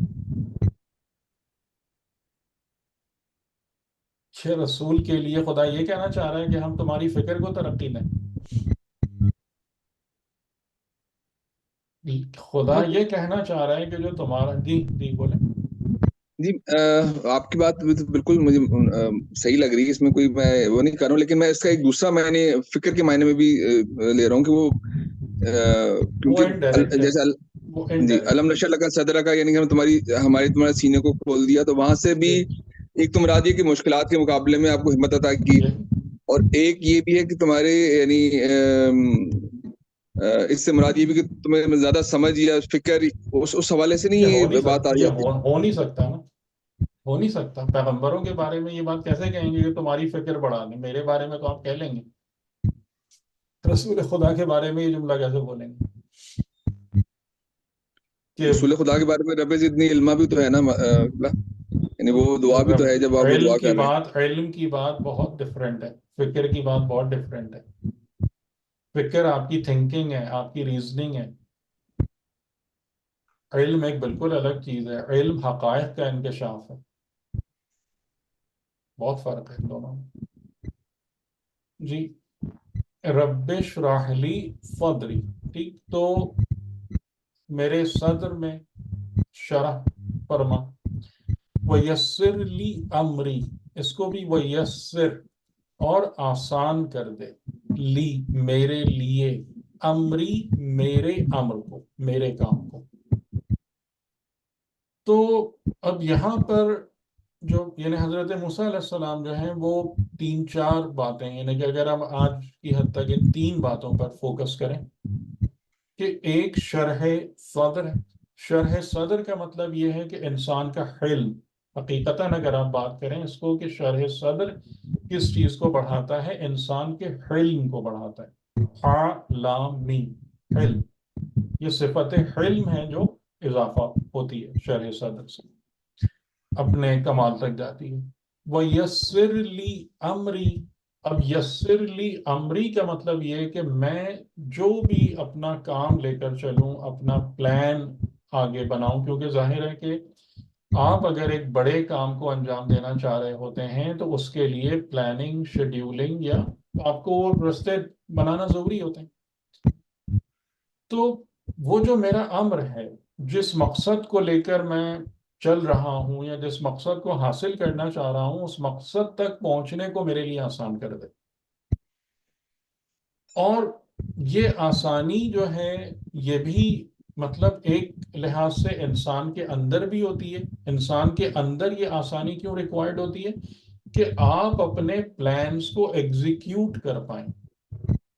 یہ والا جو فلو ہے نا، یہ آسانی یہ انسان کو اپنے اندر چاہیے ہوتی ہے.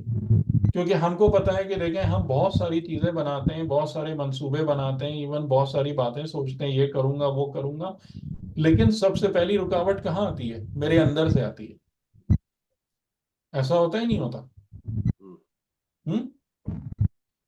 سب سے تو اس لحاظ سے آپ جب آسانی کی بات کریں گے تو پہلے ہی کہیں گے لی، یعنی کہ مجھے آسان کر دیں، میرے لیے آسان کر دیں اس معاملے کو. اور پھر یہ کہ میں اس پر پراپرلی عمل کر سکوں، اس کو عملی جامہ پہنا سکوں، اور پھر اس کا اگلا مرحلہ یعنی اس میں سے جو کچھ میں نتیجہ برآمد کرنا چاہ رہا تھا وہ نتیجہ بھی نکلے، اور وہ ہم میں سے کسی کے بس کی بات نہیں ہوتی ہے. ٹھیک ہے؟ وہ نتیجہ نکالنا جو ہے انسان کے پاس کیا ہے کہ وہ فقط اور فقط ایک آپ عمل کر سکتے ہیں، آپ پلان کر سکتے ہیں، نتیجہ نکالنا آپ کے بس کی بات نہیں، کسی کے بھی بس میں نہیں. تو میرے امر کو آسان کر دے، دوسری دعا یہ. اور وَاحْلُلْ عُقْدَةً مِّن لِّسَانِي يَفْقَهُوا قَوْلِي، اور تیسری دعا کیا؟ وَاحْلُلْ، کھول دے، عقد، عقد گرہ کو کہتے ہیں، نوٹ، مِّن لِّسَانِی، میری زبان پر پڑی ہوئی گرہ کو کھول دے. یفقہوا قولی، کہ وہ لوگ تفقہ کریں میرے قول میں، میرے قول پر. ٹھیک ہے؟ اب یہاں پر بھی زیادہ تر جو اس کی تفسیر ہے وہ کیا ہے کہ حضرت موسیٰ کے جیسے فار ایگزامپل بچپن میں انہوں نے انگارہ زبان پہ رکھ لیا تھا، یا ان کی زبان میں لکنت تھی، تو وہ اس بارے میں دعا کر رہے تھے کہ میں اب جاؤں گا، لوگوں سے بات کروں گا، تبلیغ کروں گا، تو میری زبان کلیئر نہیں ہے اور اس وجہ سے لوگ میری بات سمجھ نہیں پائیں گے، تو میری زبان کی گرہ کو کھول دیں تاکہ لوگ میری بات کو سمجھیں۔ لیکن اس کا جو ایک دوسرا معنی ہے جو بہت زیادہ مطلب بہتر ہے اور ان ڈیپتھ ہے، وہ یہ ہے کہ پیغمبر کے زبان کی گرہ یہ ہوتی ہے کہ اس نے جو کچھ مشاہدہ کیا ہے وہ ان لوگوں تک کیسے پہنچائے جو مادیت اور شہوات کے اندر بند ہیں اور گھرے ہوئے ہیں۔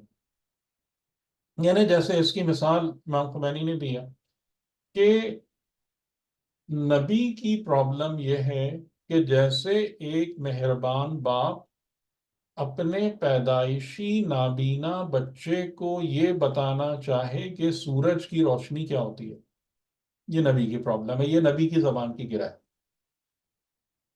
کیسے سمجھاؤں؟ میں نے ابھی جتنا جو کچھ دیکھا، اب دیکھیں نا ہم لوگ کیا انٹرپریٹ کر رہے ہیں۔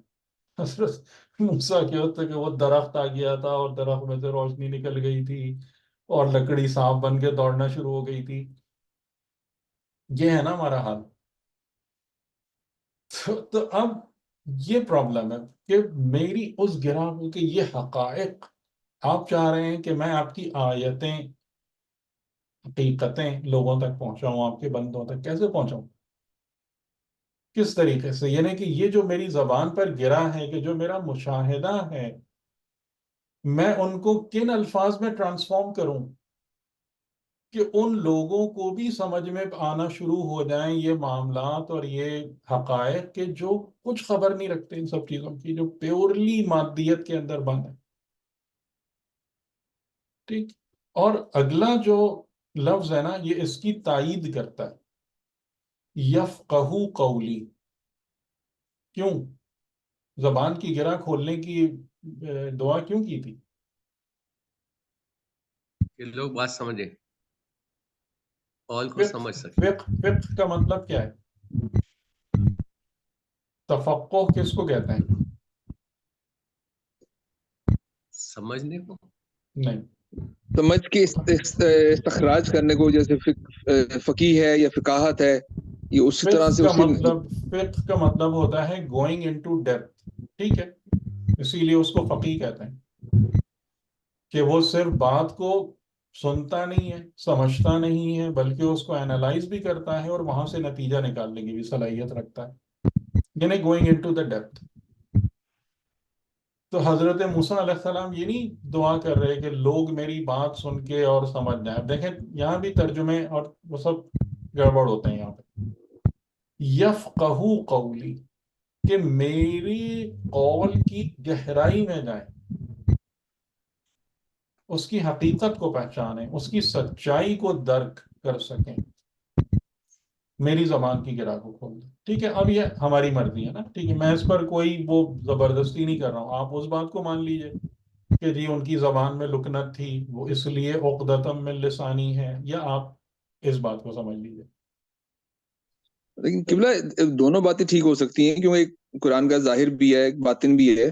تو باطن تفسیر تو بالکل آپ نے جو بتائی وہی ہے، ایک ظاہری تفسیر وہ بھی ہے کہ اس میں جیسے قرآن مجید میں بھی ہے کہ زخرف میں کہ نہیں، سورہ زخرف میں کہ میرا مطلب یہ نہیں ہے، میرا مطلب یہ ہے کہ اس ظاہری تفسیر تک محدود رہنا کہ یہی ہے، جی وہ صحیح بات آپ کی باطن کیونکہ یہ والی بات نہیں کرتا کوئی، بہت تھوڑے سے لوگوں کے علاوہ، کہ نبی کی زبان کی گرہ یہ نہیں ہے۔ اور یہ یعنی یہاں سے پھر ایک دوسرا معنی ڈیولپ ہوتا ہے کہ اگر آپ وہ حضرت موسیٰ کی ظاہری لکنت کی بات کریں، مانیں یا نہ مانیں، وہ ایک الگ مسئلہ ہے، لیکن یہ جس گرہ کی بات حضرت موسیٰ کر رہے ہیں وہ ہر نبی کی زبان پر ہے، کیونکہ اگر آپ اس حضرت موسیٰ کی لکنت کی بات کریں گے تو وہ گرہ فقط حضرت موسیٰ سے مخصوص ہوگی، لیکن یہ جو عقدۃ من لسانی جس گرہ کے کھولنے کی دعا حضرت موسیٰ علیہ السلام کر رہے ہیں، یہ ہر نبی کی زبان پر ہے، پر یہ فرق پڑ جائے گا بہت زیادہ اس کی معنویت میں۔ کہ نبی جب لوگوں کو پیغام خدا کے ذریعے سے تفقہ عطا کرنا چاہتا ہے، حقائق تک لے جانا چاہتا ہے، تو اس کی زبان میں گرا ہے۔ اور نبی کی دوسری ایک پرابلم، ابھی یہاں پر وہ نہیں ہے، لیکن میں کہ بات آپ کو سمجھ میں آ جائے کہ نبی کی دوسری پرابلم کیا ہے کہ اس کی تمنا میں امنیت شیطان کا انفیوز کر جانا، جو سورہ حج کی آیتوں میں، ٹھیک ہے، یہ نبی کی دوسری پرابلم ہے جو اس کو ٹیکل کرنی پڑتی ہے اپنی تبلیغات میں۔ صحیح، تو آج پھر ہم اتنا رکھتے ہیں۔ یہ ٹاپک بہرحال بہت آہستہ آہستہ ہی بڑھ رہا ہے، کیونکہ اس کے اندر اتنے نکات اور دقائق بہت زیادہ ہیں، تو اس لیے میں یہ چاہتا ہوں کہ اس کو ہم دھیمے دھیرے سکون سے لے کے چلیں، اور ایک ایک چیز آپ لوگوں کو جذب ہوتی رہے انشاءاللہ۔ تو اس پر جی ہاں بالکل بالکل بتائیے۔ جی ایک چیز، سوری بولیے پلیز۔ حج کی جو آیت کی بات کی تھی کہ شیطان جو ہے نبی کے فوج میں آ جاتا ہے، نبی کی تمنا میں اپنی امنیت کو داخل کر دیتا ہے، جی شامل کر دیتا ہے۔ اس سے یہ آیت یہ ظاہر نہیں کر رہی کہ شیطان جو ہے وہ مطلب اس کی شر سے نبی بھی کسی حد تک افیکٹ ہوتے ہیں۔ نہیں، یہ نہیں ہے، یہ نہیں ہے، نبی پر اثر نہیں ہے اس کا، نبی کے یعنی نبی سے جو قول نکلا لوگوں تک پہنچا اور لوگوں نے ریسیو کیا، شیطان وہاں گھس سکتا ہے، نبی کی زبان پہ تھوڑی آ سکتا ہے، یا نبی کے دماغ اور قلب میں تھوڑی جا سکتا ہے۔ ٹھیک ہے، مطلب وہ جو سننے والے ہیں ان کے دماغوں پر یا ان کے نفس پر اس نے اثر کیا۔ یعنی جیسے دیکھیں آج آپ کے ہاتھ میں قرآن کریم، اس قرآن کریم کے اندر اس کے مطلب و معنی میں شیطان گھستا ہے کہ نہیں گھستا؟ ہاں گھستا ہے، بس انسان گھوم جاتا ہے۔ ٹھیک ہے، آج ایک چیز اور بھی میرے ذہن میں یہ آیات رب اشرح لی صدری کے حوالے سے ہے کہ حضرت موسیٰ نے جو مانگا سب سے پہلے وہ اپنے اوپر کام کیا ہے، یعنی وہ جو دعا مانگی اپنے لیے مانگی ہے، یعنی بیرونی مدد کے لیے نہیں مانگی بلکہ اپنی جو ہے وہ جو اپنی وکٹری کے لیے سے ہم جیسے وہ 7 ہیبٹس آف افیکٹو پیپل کرتے ہیں اسٹیفن کوی کی، تو وہ بھی پہلے ہی کہتے ہیں کہ پرائیویٹ وکٹری یعنی پہلے سیلف وکٹری چاہیے۔ تو یہ جو آیات سے لگ رہا ہے کہ اس میں بھی انہوں نے باہر کی مدد کی بعد میں بات کی ہے، لیکن پہلے سب سے جو دعا کی ہے وہ اپنے بارے میں کی ہے کہ مجھے وہ ادا کر۔ اس کا مطلب یہ ہمارے لیے لیسن ایک یہ بھی ہے کہ سب سے پہلے آپ اپنے پر کام کریں، بجائے اس کے کہ آپ کو کوئی ٹاسک مل رہا ہے جی تو میں اسی چیز کی طرف متوجہ میں نے کرایا تھا شروع میں کہ آپ اس بات کو دیکھیں اور ملاحظہ کریں کہ حضرت موسیٰ علیہ السلام مانگ کیا رہے ہیں، یعنی ان کا پروجیکٹ کیا ہے، ان کی ماموریت کیا ہے، اور ان کی ڈیمانڈ کیا ہے اس کے مقابلے میں۔ تو یہ مائنڈ بلوئنگ ہے، یعنی کہ یہ بالکل نہ سمجھ میں آنے والا ہے۔ اور اس کے اندر جو دوسرا پہلو ہے وہ یہ ہے کہ صرف اپنے اوپر کام کرنے کی بات یہاں نہیں ہو رہی۔ آپ نے اچھا نقطہ اٹھایا، میں اس کو مکمل ہی کر دوں کہ یہاں پر جو اصل بات سامنے آ رہی ہے وہ یہ کہ زندگی کی مہمات اور مشکلات میں کامیابی فقط اور فقط نصرت الہی سے آتی ہے، اور نصرت الہی کو حاصل کرنے کے لیے نفس کو ایک معیار پر آنا ضروری ہوتا ہے، جہاں پر جا کے یہ اصول مکمل ہو جاتا ہے۔ ٹھیک ہے، یعنی یہ والی بات مکمل نہیں ہے کہ ہم فقط اپنے آپ پر محنت کریں یا اپنی وہی تزکیہ اور وہ سارا تہذیب نفس وہ سب چیزیں، لیکن اصل چیز کیا ہے کہ حضرت موسیٰ اس بات کو ریئلائز کر رہے ہیں، جب انہوں نے ان آیات الہیہ کو دیکھ لیا تو ان کے پاس اب اس میں کوئی ڈاؤٹ نہیں ہے کہ یہ فرعون جتنی بڑی سلطنت بھی لے کے بیٹھا ہو، لیکن یہ اس قوت کے سامنے جو مجھے ابھی نظر آ رہی ہے یہ کچھ نہیں، کوئی پرابلم نہیں۔ پرابلم کہاں پر آئے گی؟ ان لوگوں میں آئے گی جن کو میں لے کے چلوں گا، بنی اسرائیل، تو ایک لحاظ سے وہاں پر اس فرنٹ پہ کامیاب ہونے کے لیے مدد مانگ رہے ہیں، کیونکہ حجت خدا کو اگر لوگوں کا ساتھ نہ ملے وہ ایک پرابلم بن جاتی ہے، ایک ناکامی کا سبب بن جاتا ہے. تو وہ مانگ رہے ہیں، اور اس لیے کہ میں اس قابل رہوں کہ تیری مدد اور نصرت ہمیشہ میرے ساتھ رہے. تو پھر کوئی پرابلم نہیں ہے. فرعون ہے، کوئی ہے، کسی قسم کا بھی دشمن ہے تو وہ نہیں ہے. جی تو اس کو ایک اسٹیپ ہم اور اپ لے جائیں کہ ہمیں اپنا تزکیہ، اپنی تہذیب، اپنی طہارت کیوں درکار ہے؟ تاکہ خدا کی نصرت اور لطف و عنایت کی نظر میری زندگی میں میرے شامل حال ہو، اور جب خدا میرے ساتھ میری زندگی اور میری معیت میں آ جاتا ہے تو پھر کوئی مشکل آپ کو توڑ نہیں سکتی، آپ کو ہرا نہیں سکتی.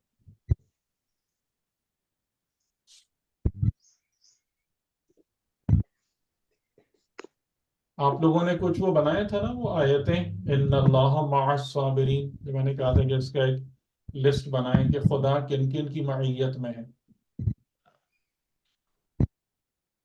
ان اللہ مع الذین اتقوا والذین هم محسنون.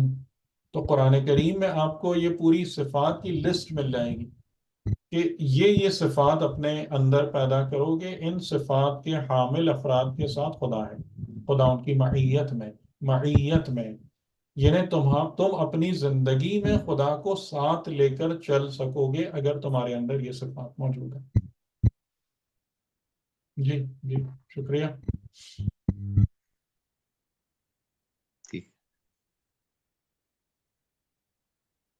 ٹھیک ہے پھر جناب، آج کی حد تک اجازت. جی سر، شکریہ سر، جزاک اللہ.